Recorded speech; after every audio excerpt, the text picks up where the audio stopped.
My gosh, Dennis, it's great to see you Hey, again. Tony. How you doing? Good. Really good. And Andy, what a pleasure it is to meet you. What a Thank you. great film this is. Thanks, Tony. It means a lot, man. Well, you work with Dallas Jenkins on the greatest Christmas pageant ever, one of Hmm. my favorite Christmas films now, and of course, Sarah's Oil, which just came out, great movie. Yeah. I love wonderful films. Thank you. I really appreciate it. It's been amazing to see. I mean, we all had a dream that there was a group of us that got into filmmaking about the same time. Whether it was Dallas Jenkins or and everything he's done with The Chosen, or Alejandro Montverde that did Sound of Freedom, or Devon Franklin, or my brother, and I.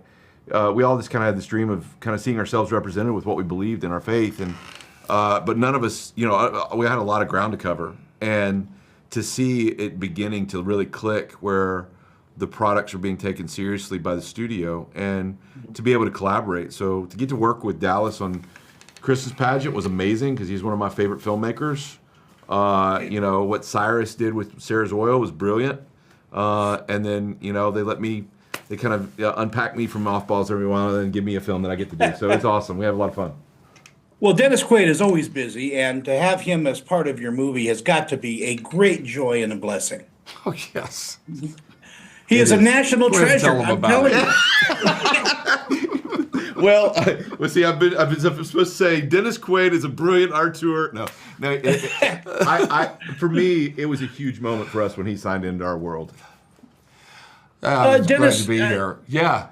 Talk to me about Arthur and his arc. Arthur's one of the, toughest nuts to crack as a character that I've ever had. If you look at him as a character, he was not a good person, and it was right at the end. It was a terrible father. It was almost criminal, really, the way that Bart was raised, his son. And but that he got cancer, and it was like he was way down there in the pit, and he really, it was one of the very few stories that I've come across that I could, by really vetting it, that this was a person who really genuinely changed, and by asking God to come into his life and asking for forgiveness that he felt like he didn't deserve, and he didn't deserve, but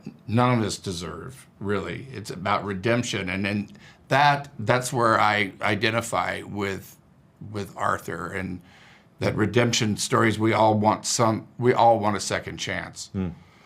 If we all want to replay, if we could, maybe once we have the epiphany of we're faced and see clearly how we wronged, or and so it's genuine, that story. That's what attracted me to it. And I think that's what's going to attract audiences to it too, is the honesty in this film, and people will, what they say is true. What happens in real life is stranger than fiction, and what these people have gone through. And then one of the most beautiful scores I think I've heard in a film in a long, 100%. long time. 100%. The music score in it. So Brent McCorkle, that co-directed the movie with me, is one of the most talented filmmakers that I know. He wrote the original movie, and so it was his idea to go back to this world along with Cindy Bond, our original producer, and so, but Brent scores all of his own movies, and so when I first found Brent, I had seen one of his original films, and it was 15 years ago, and same guy. I was like, look at the credits. Same guy wrote, directed, scored, shot, edited all of this, and I was like, who in the world is this creative? And so I reached out to him on Facebook that night. It's like, I'm a fan, and so we've collaborated with each other for years, and this is our first time to co-direct. But his fingerprints are on this, and you can hear it in the music. It is just a brilliant film, and Dennis, what a great Thank you. role to play. Well, I'm just basically, I wouldn't call it a cameo, but I'm there as a memory in this. But Andy has told a very incredible, authentic story, and I wouldn't call it a sequel. I'd call it a continuation. And I wish we could continue this conversation longer, but we're out of time. Darn it. Take care. Have a great holiday season, and I can't wait for the audience reaction to this. Appreciate you, my friend. God bless. Thank you. God bless.